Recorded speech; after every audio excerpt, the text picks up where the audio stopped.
The semifinals of the Kernan Horsepower Challenge, and we're talking $50,000 on the line, $75,000 if you can win this and also win again on Sunday. Greg Anderson and Alan Johnson. And the ladder, the way everybody got here. So it's the semifinals, and this is not a part of qualifying like round one was or the final will be. Right now, this is just about getting to that final round and getting the round win as you're on board with Alan Johnson as he pulls up the starting line. We always mention the fact that Alan does have that handbrake. He likes that, but also has the foot brake. Helps him with his driving style. Greg, he sticks with the basic foot brake combination on that pro stock car of his. Now, in the first round, both cars, I don't think they hit the setup real close. Greg had the lane choice advantage with a 666. Alan Johnson right behind there with a 667, but neither cars had very good launches. Both cars are making good horsepower. Alan Johnson maybe even have a little bit of an edge in that department, but the key is right now going to be able to get that thing to launch and get a good 60-foot time and hit those shift points just right. We talked about Tommy Yutt coming over with his team. I asked Greg what he can bring to the equation. He says we make brash changes with this race car. Tommy a little more conservative. Well, it's Greg Anderson, 667, 206 miles an hour. Alan Johnson had won the challenge in 08 over Greg Anderson. Now a little bit of payback as Alan Johnson goes down to Greg. Well, this was all about the setup. Greg Anderson near lane had the setup just right. Good 60-foot, good all the way through the 330-foot mark. That's 2-3 shift was right there. Alan Johnson, even though he went faster, had the horsepower. Look at Alan have to really work that wheel on the left side of your screen as he made that 2-3 shift. Cost him a lot of time there, probably with a little excessive wheel spin.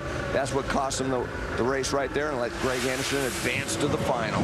And the other pair of the semis is going to be Jed Coughlin and Mike Edwards. In the meantime, though, John Kernan has Larry Dixon.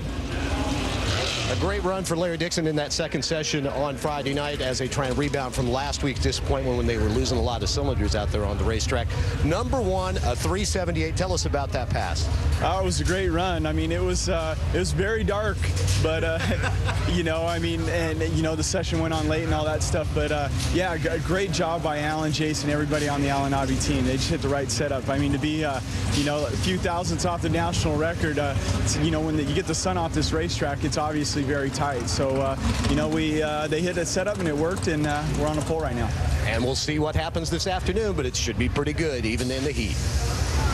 There's Jeg, the defending champ. He won last year over Greg Anderson, and he and Warren Johnson, who's already out of competition, have the most challenge. It's all yours. They share 3 different wins together.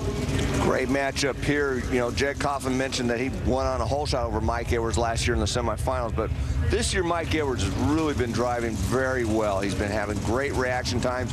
I think he's helped. He's got, you know, he's got lane choice. He's taking that right lane. So far in this Kernan challenge, we've seen a lot of guys struggle in that left-hand lane, getting way too much wheel spin early in the run, just like we saw Alan Johnson on the previous run. Look at the 009. Oh, man. And it doesn't do a thing. It's going to be Mike Edwards who takes that win. 207.78 for the win. We're going to the final, buddy. Good job. And I think that was just a product of the lane catching up with Jaggy. Obviously, they missed on the setup for the conditions in that lane, but boy, just way too much wheel spin. Take a look at Jag. Wiping the sweat. It is a hot day out there right now, and he wants to be able to be focused, and he was focused on that reaction time. 009, as you said, about 200. I mean, Mike Edwards was good. 030. Jed Coughlin, though, had way too much wheel speed, I think, at the when he let the clutch out. 107 and 60 foot, and that was the end of his day right there. Well, Gary Gerald already has Mike Edwards. What does $50,000 dangling out there as a carrot do for a driver? It makes him really, really hungry, Gary. My team is just giving me a great effort today, and I'm just going to try to do my end of it. Just really blessed and give God all the glory for what's happened to me this year. But, you know, thanks to Kernan and all they do for our class. I mean, this is awesome to get to come out here and race, extra race like this for all this money. So hats off to all those guys, Kernan. Edwards and Anderson coming up in the finals, stat guy. Well, Greg Anderson is trying to do something he hasn't done all season. That's take Mike Edwards out on race day. He's actually 0-5 racing the champ this season. We'll see if Greg can pull off the upset. When they go to the final, Mike Edwards will have lane choice over Greg Anderson. Remember, they're qualifying in Pro Stock as well. And here are the standings in Pro Stock right now, with Jeg sitting number 1, followed by Johnson, Ron Krischer.